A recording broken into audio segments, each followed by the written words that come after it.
The alarm bells rang across Earth's orbital station like thunder in space. Commander Hyunwoo stood at the main window watching the stars. His gray hair showed his 50 years of military service. Deep scars crossed his face from the Mars Wars 10 years ago. He had seen many battles, but today felt different. "Sir, we have an unknown ship coming toward us," said Captain Tae-jin from behind him. The young man was only 30, but he commanded Earth's best warship. His black uniform was clean and perfect, unlike Hyunwoo's worn jacket. "How big?" Hyunwoo asked without turning around. "Very big, sir. Bigger than anything we have ever seen." Hyunwoo finally turned. The control room was full of people working at computers. Red lights flashed everywhere. Everyone looked scared. Humans had been alone in space for 200 years. They had never met aliens before. "Is it a threat?" Hyunwoo asked. "We don't know, sir. It's not attacking. It's just waiting." Dr. Sora walked into the room. She was Earth's best scientist who studied life forms. Her long black hair was tied back and she carried a tablet computer. "Commander, I'm reading the ship's signals. They're trying to talk to us." "Aliens," whispered someone in the room. "Quiet," Hyunwoo said firmly. He looked at Sora. "Can you understand them?" "Give me time.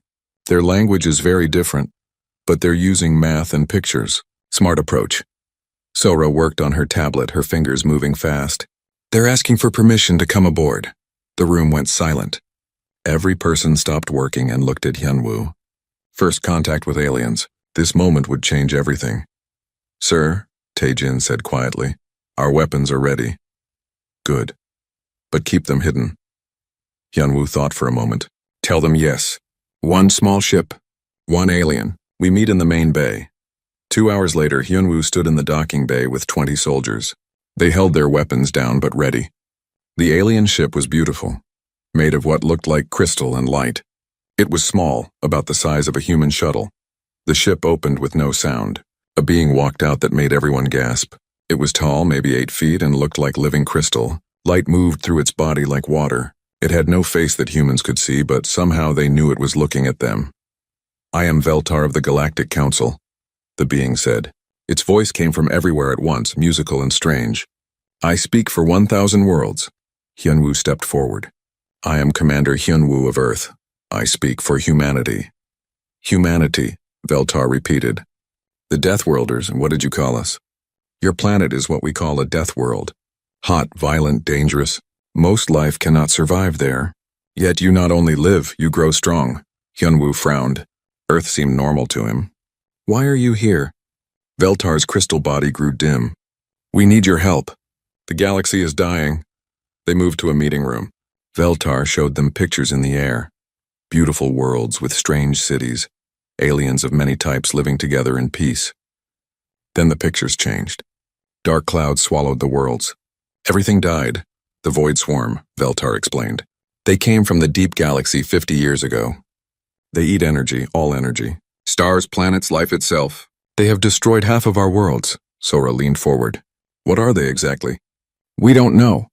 They appear as dark clouds, but they are alive somehow. They cannot be reasoned with. They only consume." "What does this have to do with us?" Hyunwoo asked. "Every species in the council has tried to fight them. We have great technology, powerful ships, energy weapons beyond your dreams. Nothing works. The swarm just eats our weapons and grows stronger." Veltar turned to look directly at Hyunwoo. "But you are different.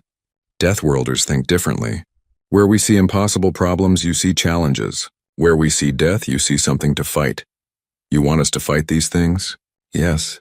In return, we offer full membership in the Galactic Council. All our technology, all our knowledge. Your people will have homes on 1,000 worlds." Tae-jin spoke up. "What makes you think we can win where you failed?" "Because you choose to live on a world that tries to kill you every day. Your oceans are poison to most life. Your weather destroys cities. Your animals hunt in packs and kill for sport. Yet you not only survive, you thrive." Sora was studying the pictures. "Where is this swarm now?" "Moving toward your part of the galaxy. Earth is directly in their path. You have perhaps 5 years before they arrive here." The room went quiet. Hyunwoo felt ice in his stomach. Earth was going to be attacked whether they helped or not. "Other species are leaving," Veltar continued, "moving to distant galaxies where the swarm cannot follow. We hoped you might buy us time while we escape." "You want us to die for you?" Hyunwoo said coldly. I will not lie to a Deathworlder. Yes, we expect you to die. But perhaps you will damage them first. Perhaps slow them down. Hyunwoo stood up and walked to the window. He could see Earth below, blue and white and beautiful. His home. The home of 8 billion humans. All the history, all the art, all the love that had ever existed. The swarm would eat it all. Commander? Taejin asked quietly. Hyunwoo turned back to Veltar. You're right about one thing. We don't run from fights. But you're wrong about something else. What is that? You expect us to die. We expect to win. Veltar's crystal body flickered with surprise. Win? Against the Void Swarm? That is impossible. We're Deathworlders, Hyunwoo said with a hard smile. Impossible is what we do best. Sora smiled too. When do we start? The Council will provide ships, weapons, supplies. Everything you need. Good, Hyunwoo said. But we fight our way. No Council oversight. No alien commanders telling us what to do. Agreed. And when we win, not if when, humanity gets everything you promised. Plus reparations for our losses. If you somehow succeed, yes. Hyunwoo held out his hand. Veltar looked at it, confused. It's how humans make agreements, Sora explained. Veltar touched Hyunwoo's hand with one crystal finger. It was warm. Welcome to the war, Deathworlders, Veltar said. Welcome to humanity, Hyunwoo replied. 3 months after first contact, Earth had become a war machine. Every factory, every shipyard, every military base worked day and night. The sound of construction never stopped. Humans were preparing for war, and the galaxy was about to learn what that really meant. Engineer Jin-ae stood in the main construction bay, watching robots build humanity's new weapon. She was 45 years old and had designed Earth's best spaceships. Now she was building something the aliens had never seen, a pure kinetic weapon that could crack planets. The mass driver is ready for testing, she told Commander Hyunwoo over her radio. We can launch a 1,000-ton steel rod at 10% of light speed. What will that do? Hyunwoo asked. It will make a very big hole in whatever it hits. Nearby, tactician Woo Jin studied holographic displays showing the Void Swarm's movement patterns. He was young, only 28, but his mind worked like a computer. He could see patterns where others saw chaos. The swarm moves in waves, he explained to a group of military officers. They send scout groups first, then main forces, then cleanup units. But they have a weakness. Like what weakness? Asked Captain Taejin. They always attack the strongest energy sources first. Power plants, weapon systems, shield generators. They ignore weak signals. So we make ourselves look weak? No. We make them choose between many strong targets. Spread them out. Divide and destroy. Sergeant Hana led her Marine unit through combat training in the lower decks. She was 32 and had fought in every Earth conflict for 10 years. Her soldiers loved her because she never sent them anywhere she wouldn't go herself. Listen up, she told her troops. Aliens fight wars with energy weapons and shields. They stand far apart and shoot light beams at each other until someone's shield fails. The Marines laughed. That sounded boring. We don't fight like that. We get close. We use kinetic weapons, bullets, explosives, blades, things that work even when the power fails. What if their armor is too strong? Asked a young Marine. Then we hit harder. Bigger bullets, bigger bombs, more explosives. Hana smiled grimly. Humans are very good at making things explode. The first test came sooner than expected. A Void Swarm scout group attacked Kepler Station, a mining outpost on the galaxy's edge. The station sent out a distress call and humanity responded. Captain Taejin commanded the attack force from his ship, the Iron Will. It was humanity's newest warship, built with both human and alien technology, but it looked nothing like the graceful alien vessels. It was dark gray, covered in armor and bristled with weapons. Contact in 30 minutes, his navigation officer reported. All ships, battle stations, Taejin ordered. Remember, we're not just fighting for ourselves. We're showing the galaxy what humans can do. The Void Swarm scout group consisted of 50 entities. They looked like dark clouds in space, each one the size of a small moon. They moved toward Kepler Station like hungry animals, absorbing all the energy they touched. Alien council ships are keeping their distance, reported his tactical officer. They're just watching. Good, let them watch. Taejin opened communications to his fleet. All ships begin attack pattern Woojin Alpha. The human ships spread out in a wide formation. Instead of staying together like alien fleets, they scattered like a pack of wolves. Each ship had different weapons, different armor, different tactics. Mass driver online. Jin'e reported from the engineering ship Hammer. Targeting lead entity. Fire when ready. The mass driver launched its projectile, a tungsten rod moving at incredible speed. It hit the void entity and passed right through it, tearing a massive hole in the dark cloud. The entity writhed and screamed across all radio frequencies. "It's working!" someone shouted, but the entity didn't die. Instead, it began absorbing energy faster, growing larger, trying to heal itself. Nuclear missiles fire pattern, Tae-jin ordered. 20 ships launched missiles simultaneously, but these weren't normal nuclear weapons. Human engineers had modified them with alien technology. When they exploded, they didn't just release energy. They released specific frequencies that disrupted the swarm entity's cohesion. The explosions lit up space like new stars. When the light faded, 5 entities were gone, torn apart by forces they couldn't absorb. "Impossible," came a transmission from the alien observers. "How did you destroy them?" "We didn't try to out-energy them," Tae-jin replied. "We used physics." The battle continued for 6 hours. Human ships darted in and out of the swarm, never staying in one place. They used hit-and-run tactics, explosive devices, kinetic weapons, and pure aggression. Sergeant Hana led boarding parties onto damaged entities. Her Marines wore heavy armor and carried weapons designed for close combat. They planted explosives inside the dark clouds, fighting creatures made of living shadow. "These things are part machine, part energy being," she reported while setting charges. "But they bleed when you cut them." "Everything bleeds," replied one of her Marines. When the battle ended, 38 void entities were destroyed. 12 escaped badly damaged, but humanity had paid a price. 25 ships destroyed, over 3,000 casualties. The alien observers couldn't believe what they had seen. Council species typically had casualty rates below 5%. Losing 60% of your force was considered a disaster. "You lost more than half your ships," Veltar said to Hyunwoo later. "Yet you celebrate?" "We killed more than we lost," Hyunwoo replied. "That's victory, but your people, they fought knowing they would die. Some of them volunteered for the most dangerous missions. Marines asked to board the entities. Pilots asked to ram their ships into the enemy. That is insane."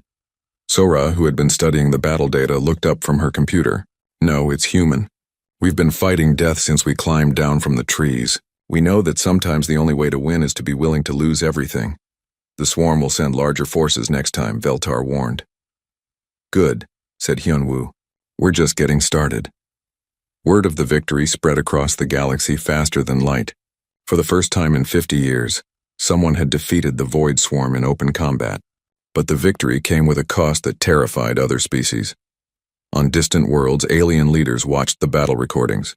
They saw human ships ramming into entities 5 times their size.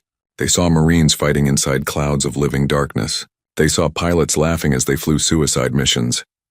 "The Deathworlders are insane," one alien leader said. "Yes," replied another, "but they're our insane allies now." Back on Earth, construction continued. More ships, more weapons, more soldiers. Humanity was mobilizing for total war, and they were just beginning to show the galaxy what that meant. Jin'e was already designing bigger mass drivers. Woojin was planning attacks on main swarm fleets. Hana was training more Marines for boarding actions. And in space, the Void Swarm felt something they had never felt before in 50 years of conquest. Uncertainty. The Deathworlders had drawn first blood, and they showed no signs of stopping. Dr. Sora stared at the data on her screen and felt her world change. 6 months of studying Void Swarm remains had led to this moment. The terrible truth that would reshape everything humans thought they knew about their enemy. "Commander, you need to see this," she said into her communicator. Hyunwoo arrived at her lab 20 minutes later, along with physicist Dong-hyun and intelligence officer Mi-young. Sora's laboratory was filled with alien technology and swarm samples, dark crystalline fragments that still pulsed with strange energy. "What did you find?" Hyunwoo asked. Sora pointed to a holographic display showing the internal structure of a swarm entity. "Look at this. The swarm isn't just eating energy randomly. They're storing it in specific patterns." "Storage for what?" Mi-young asked. She was a small woman with sharp eyes who had spent years studying enemy tactics. "For travel. Long-distance travel." Sora changed the display. "These energy reserves could power faster than light movement for thousands of years." Dong-hyun leaned closer. He was a tall, thin man who understood quantum physics better than anyone on Earth. They're not just destroying civilizations. They're preparing for a journey. Journey to where?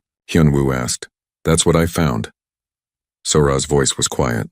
I traced their movement patterns back 50 years. The swarm didn't start at the galaxy's edge. They started at the center. She showed them a map of the galaxy. Red dots marked destroyed worlds, creating a clear pattern moving outward from the galactic core. They're not conquering, Mi-young said, understanding immediately. They're running. Running from what? Sora changed the display again. This time it showed deep space telescope images of the galactic core. Where there should have been billions of stars, there was only darkness. Not the darkness of space, but something worse. An emptiness that seemed to eat light itself. We call it the silent hunger, Dong-hyun said. It's not destroying matter by consuming it. It's making matter cease to exist. Completely. Stars, planets, space itself, all becoming nothing. Hyunwoo studied the images. How big is it?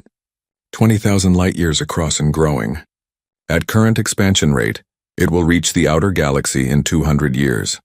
So the swarm is fleeing this thing, consuming energy to power their escape. Yes, and they don't care what they destroy in the process. Sora pulled up more data, but here's the important part.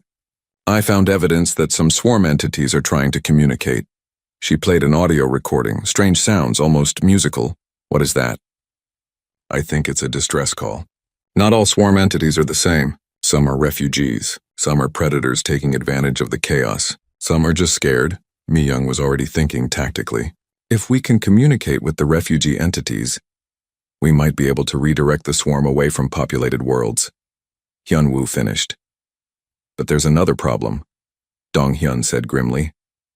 The Council's evacuation plan won't work. The silent hunger isn't limited to this galaxy. It's a universe-wide phenomenon. How do you know? Deep space observations. We can see the same effect in distant galaxies. Dark zones expanding outward. This isn't something we can run from. Scout pilot Jae-ho had volunteered for the most dangerous mission in human history. He would take a small, fast ship deep into swarm territory to gather more intelligence. He was 26 years old and had never been afraid of anything in his life. His ship, the Ghost Runner, was built for stealth and speed. It used alien cloaking technology combined with human engineering.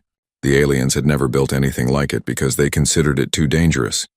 Entering swarm territory now, Jae-ho reported as his ship crossed into the dark zone where 20 star systems had been consumed. What he saw there would haunt him forever. Massive swarm entities the size of planets moved through space in organized formations. Some were clearly military, aggressive, predatory, hunting for new energy sources. But others moved differently. They protected smaller entities. They shared energy instead of hoarding it. Command, I'm seeing different types of swarm behavior. Some are protecting others. Like families, can you get closer? Sora asked from her lab. I can try. Jae-ho piloted his ship toward a group of smaller entities. As he approached, they began making the same musical sounds Sora had recorded.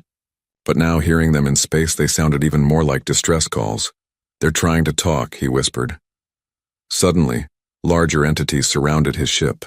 These were the predatory ones, dark and aggressive. But before they could attack, the smaller entities moved between them and Jae-ho's ship. They were protecting him. Incredible. The refugees are defending me from the predators. Get out of there, Hyunwoo ordered. But Jae-ho had an idea. He began broadcasting the mathematical sequences that humans used for first contact. Prime numbers, basic equations, universal constants. The refugee entities responded immediately. They sent back the same sequences, then began transmitting new information, images, star maps, and something else. Warnings. Command. They're showing me the silent hunger's expansion pattern. It's moving faster than we thought. And they're warning me about something else. What? The predatory swarm entities aren't refugees. They're something else. Something that feeds on the chaos the silent hunger creates. The revelation changed everything. The void swarm wasn't a single enemy. It was multiple species mixed together. Refugees fleeing the silent hunger, predators taking advantage of the disaster, and possibly others. Back at Earth, emergency meetings began immediately. Hyunwoo called together all the human leaders plus Veltar and other council representatives. We need to rethink our entire strategy, he told them. We're not fighting an invasion. We're dealing with a refugee crisis that's been hijacked by predators. What do you propose? Veltar asked. We separate the refugees from the predators, help the refugees find new homes, destroy the predators, and figure out how to stop the silent hunger. Stop it. That's impossible. It's a fundamental force of the universe. Maybe, but we're human. Remember what I told you about impossible things? Sora had been working on translation protocols. I think I can communicate with the refugee entities. They use mathematical concepts we recognize. With time, we might establish real dialogue. How much time? Hyunwoo asked. Weeks, maybe months. We don't have months. The main swarm fleet will be here soon.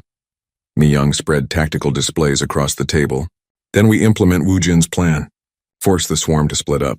Use communication to identify refugees and redirect them to safe zones. Fight only the predators.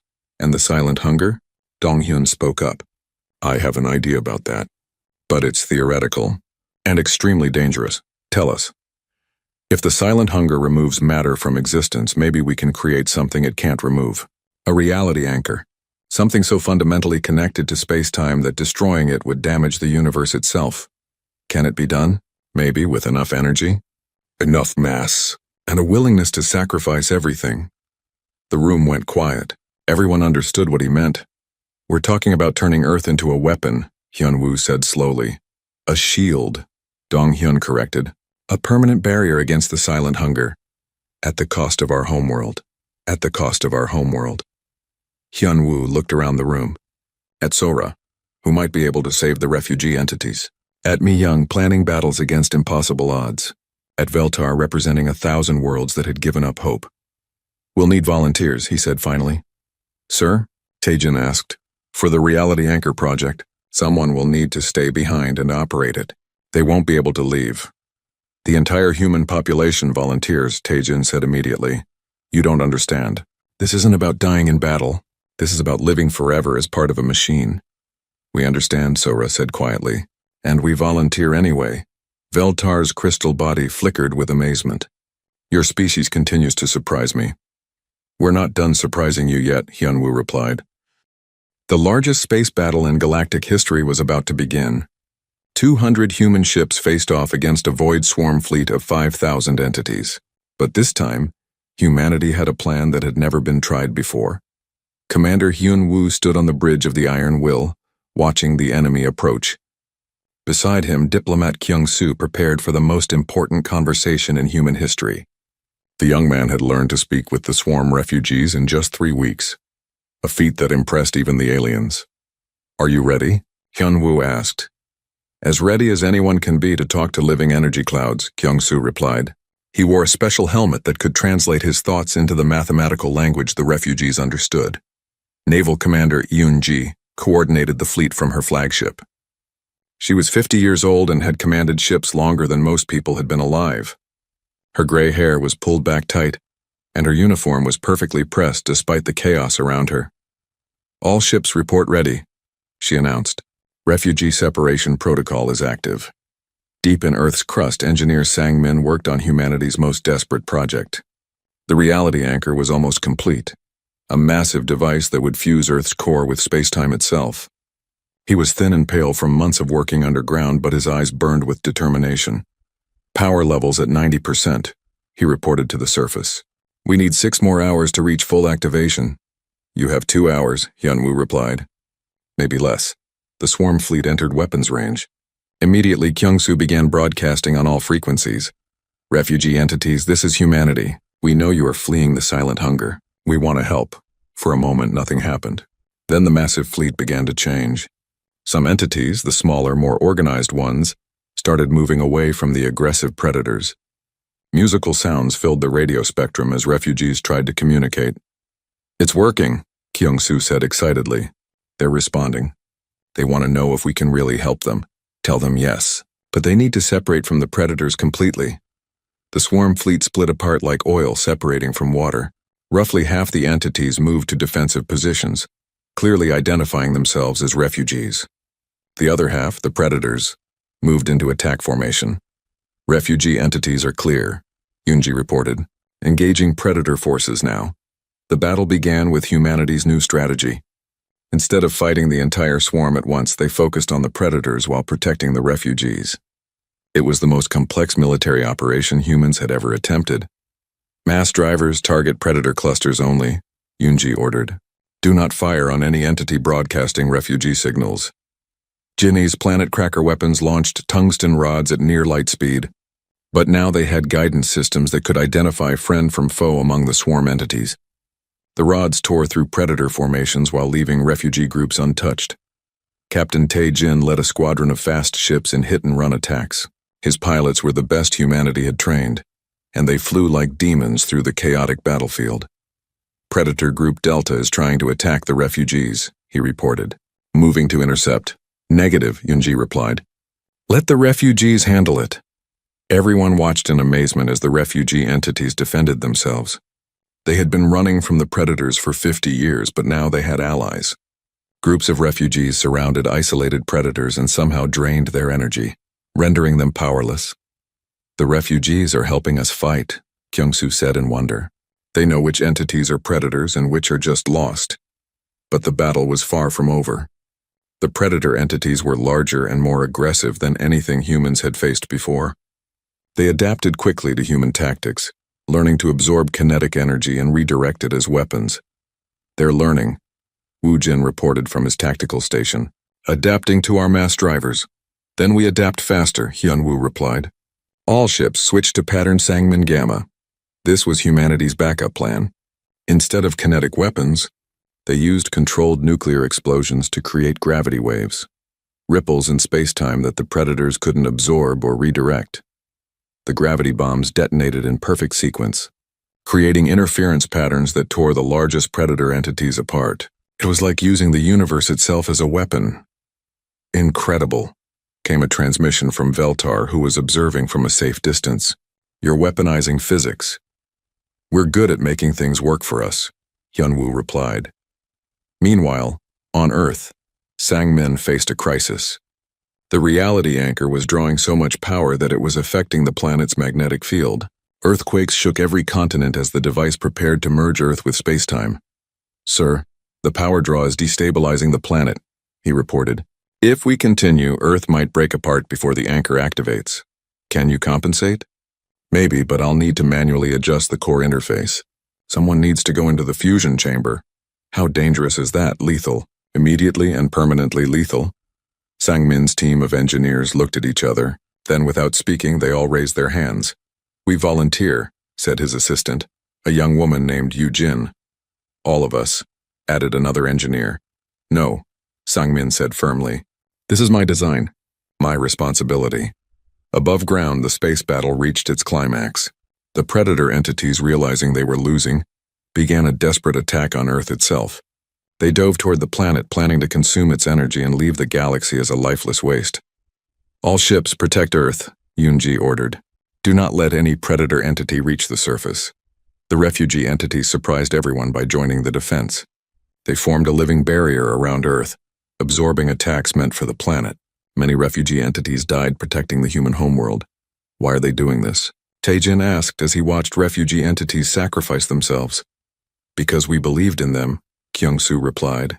We treated them as people, not monsters. The final phase of the battle was the most dangerous. The largest predator entity, something the size of Earth's moon, broke through the defensive lines and began descending toward the planet. Its energy fields were so powerful that they disrupted all electronics within 1,000 kilometers. I can't stop it, Yunji reported. It's too big. Then we use the anchor, Hyun-woo decided. Sang-min, activate the reality anchor now. Sir, we're not at full power. The anchor might not hold. Do it anyway. Deep underground, Sang-min entered the fusion chamber. The temperature was over 1,000 degrees and radiation levels would kill him in seconds. But he had modified his environmental suit to last just long enough. Reality anchor activating, he reported, his voice already weak from radiation poisoning. Earth core fusing with space-time matrix in 10 seconds. Sang-min, get out of there, Hyun-woo ordered. Can't. Someone needs to monitor the fusion manually. If it fails, the silent hunger wins. You'll die, I know. Sang-min's voice was calm. Tell my family I saved the galaxy. The reality anchor activated with a pulse of energy that lit up the entire solar system. Earth's core became something more than matter. It became a permanent part of the universe's structure. The descending predator entity hit the anchor field and simply stopped existing. Not destroyed, not absorbed, just gone. The remaining predator entities fled immediately, sensing something that could unmake them completely. The refugee entities began broadcasting gratitude on all frequencies, mathematical poems of joy that brought tears to human eyes. Battle complete, Yunji reported. Predator forces are retreating. Refugee entities are requesting permission to settle in the outer system. Granted, Hyunwoo said. They've earned it. The reality anchor held. Earth still existed, but it was changed forever. The planet glowed with strange energy, and gravity worked differently near the surface. Most importantly, it created a barrier that the silent hunger could not cross. The anchor is stable, reported the surface teams. Earth is now a permanent fixture in space-time. The silent hunger cannot affect this region of space. What about Sang-min? Someone asked. He's gone, came the quiet reply. But the anchor is working perfectly. His sacrifice saved everything. Across the galaxy, the news spread like wildfire. Humanity had not only defeated the Void Swarm predators, but it also created a safe zone where the silent hunger could not reach. Refugee species from across the galaxy began planning journeys to the Sol system. You have done something impossible, Veltar told Hyunwoo later. You turned your homeworld into a sanctuary for the entire galaxy. We're not done yet, Hyunwoo replied, looking at Earth's new glow. We still need to help the refugees rebuild and find a way to stop the silent hunger permanently. Can that be done? We're human. Give us time and we'll figure it out. The silent hunger had reached the outer edge of the galaxy. Ancient beyond measure, it consumed everything in its path. Stars, planets, space itself. Nothing had ever stopped it. Until now. Subin stood in the reality anchor's control chamber deep beneath Earth's surface. She was 28 years old and had volunteered for the most important job in galactic history. The chamber glowed with impossible colors as Earth's core pulsed with energies that held reality together. Final phase begins in 1 hour, she announced to the surface. All non-essential personnel must evacuate Earth immediately. Above ground, Fleet Admiral Chang Woo coordinated the largest evacuation in human history. Thousands of ships loaded with people, animals, plants, and cultural artifacts prepared to leave Earth forever. His weathered face showed the strain of watching humanity abandon their homeworld. Final transport ships are loading now, he reported. We can save 90% of Earth's population. What about the other 10%? Asked Dr. Yan Su from her position on the last science vessel. Volunteers, Chang Woo replied quietly. They're staying to help operate the anchor. The reality anchor had grown far beyond Sang-min's original design. Now it covered the entire planet, drawing power from Earth's core, oceans, and even the life force of every living thing on the surface. To operate it at full power, people needed to stay behind and become part of the system. Subin was the primary interface. Special neural implants connected her mind directly to the anchor's controls. She could feel the planet's pulse, sense the approach of the silent hunger, and control forces that could reshape reality itself. Contact in 30 minutes, she announced. The silent hunger has reached the Sol system's edge. Through the anchor's sensors, she could see it approaching. Not darkness, but the absence of existence itself. Stars simply stopped being as it passed. Planets became nothing. Even space-time was erased, leaving true emptiness behind. It's beautiful in a terrible way, Subin said softly, like watching the universe forget how to exist. The first contact between the silent hunger and Earth's reality anchor sent shockwaves across the galaxy. When the wave of nothingness hit Earth's defensive field, it simply stopped. For the first time in cosmic history, the silent hunger could not advance. It's working, Chang Woo reported from his evacuation ship. The anchor is holding, but the effort was enormous. Subin felt the strain immediately as every system on Earth redirected power to maintain the barrier. Cities went dark. Oceans began to freeze, and the planet's magnetic field fluctuated wildly. I need more power, Subin said through gritted teeth. The hunger is adapting, trying to find weaknesses.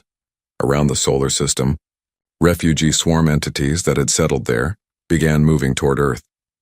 They formed a living ring around the planet and began channeling their own energy into the anchor system. The refugees are helping, Dr. Yan Su observed from her ship. They're feeding their life force into our barrier. Across the galaxy, something unprecedented happened. Every species that had received humanity's warning began contributing to Earth's defense. Alien ships arrived carrying power cells, exotic matter, and volunteers willing to sacrifice themselves for the greater good. "This is Admiral Veltar of the Galactic Council," came a transmission. "All member species are redirecting power to the Sol system. We stand with humanity." The reality anchor became more than a human creation. It became a galactic effort, powered by the combined will of 1,000 species determined to stop running from the silent hunger. Subin felt her consciousness expanding as the anchor drew more power. She was no longer just human. She was connected to every mind contributing to the barrier. Alien thoughts mixed with human determination, creating something entirely new. "I can see it clearly now," she said, her voice echoing with new harmonics. "The silent hunger isn't malevolent. It's a natural process like entropy. The universe occasionally forgets how to maintain existence." "Can it be stopped permanently?" Chang Wu asked. "Not stopped, but redirected, controlled." Subin's consciousness touched the edge of the hunger itself, feeling its vast, mindless purpose. It needs to consume something. If we can feed it controlled amounts of matter and energy, we can prevent it from spreading. What kind of matter? Dead matter, empty space, things that no longer serve a purpose. Subin began implementing her plan through the anchor. "We can create feeding stations, controlled zones where the hunger can consume without destroying populated areas." The process required a level of coordination that had never been attempted. Reality anchor stations had to be built throughout the galaxy, each one operated by volunteers who would become permanent guardians. It was a massive undertaking that would take centuries to complete. "I volunteer to oversee the project," Subin announced. "But I can never leave Earth. The anchor requires a permanent interface." "You'll be alone for thousands of years," Chang Wu said sadly. "No, I'll be connected to every anchor station in the galaxy, to every guardian who volunteers. I'll never be alone." Dr. Yan Su made her own choice. As the last transport ship prepared to leave Earth, she stepped off. "Someone needs to stay and help Subin," she announced. "Someone needs to carry on humanity's scientific legacy on Earth." "Yan Su, no," Chang Wu protested. "You have a daughter waiting for you. And because of what we're doing here, she'll have a galaxy to grow up in." Yan Su smiled sadly. "Tell her that her mother helped save everything." Across Earth, 10 million humans made the same choice. Scientists, engineers, artists, teachers, people who wanted to ensure that humanity's greatest achievement would never fail. They would live forever as part of the anchor system, their minds linked together in a network that spanned the galaxy. The transformation was gradual but irreversible. Earth's continents reshaped themselves into massive geometric patterns that channeled and focused reality-stabilizing energy. The oceans became conductors for power drawn from the planet's core. Even the atmosphere changed, becoming a medium that could carry thoughts and consciousness across vast distances. "Earth is no longer a planet," Subin observed as the changes completed. "It's a machine, a living machine operated by human will." The silent hunger, sensing the new stability, began to retreat, not defeated, but redirected toward the feeding stations that were already under construction. For the first time in cosmic history, the universe's tendency toward entropy was being actively managed. "We did it," Chang Wu said from his ship, now thousands of kilometers from Earth. "We actually did it." But the victory came with profound sadness. Earth glowed with unnatural light, its surface no longer capable of supporting normal life. The 10 million humans who had stayed behind were no longer entirely human. They had become something new, something necessary. "Don't mourn for us." Subin's voice reached every ship in the fleet. "We chose this. And we're not gone, we're just expanded." 1,000 years later, the galaxy had become a different place. Reality anchor stations stood guard at strategic points throughout space, each one operated by volunteers from different species. The silent hunger still existed, but it fed only on dead matter in carefully controlled zones. Earth remained the primary anchor, its surface covered in crystalline structures that pulsed with life and consciousness. Subin was still there. Her consciousness expanded beyond anything recognizable as human, but still recognizably herself. The descendants of humanity lived on thousands of worlds throughout the galaxy. They had kept their nature as Deathworlders, but had learned to use their aggression to protect rather than conquer. Human colonies served as the galaxy's guardians, always ready to fight when diplomacy failed. In the deep archives of Earth's transformed surface, stored in crystalline memory banks that would last forever, was humanity's final message to the universe. We were called Deathworlders because we lived with death every day. We learned that the only way to defeat death is to choose something more important than survival. We chose to protect life itself, even at the cost of our own world. This is humanity's offering to the galaxy, not conquest, but guardianship. Not destruction, but protection. We gave up our homeworld so that every other species could have a future. Remember us not as the humans who died, but as the humans who chose to live forever as protectors. The reality anchors will hold. The galaxy is safe. That is our gift to eternity. Dr. Yonsu, now something between human and living energy, added her own words to the record. We were never meant to be conquerors. We were meant to be guardians. The galaxy needed someone crazy enough to sacrifice everything for strangers. It needed Deathworlders. Our children live among the stars now, and they carry our true legacy. The knowledge that some things are worth more than survival. Some things are worth becoming something greater than yourself to protect. The silent hunger is contained. The galaxy lives. That is enough. And across the galaxy, on 1,000 worlds, human descendants looked up at the stars and remembered Earth, not as the world they had lost, but as the sacrifice that had saved everything. They carried forward the Deathworlder spirit, but tempered with wisdom learned from loss. They were still human. They were still willing to fight impossible battles. But now they fought not for conquest, but for the simple radical idea that every species deserved a chance to exist.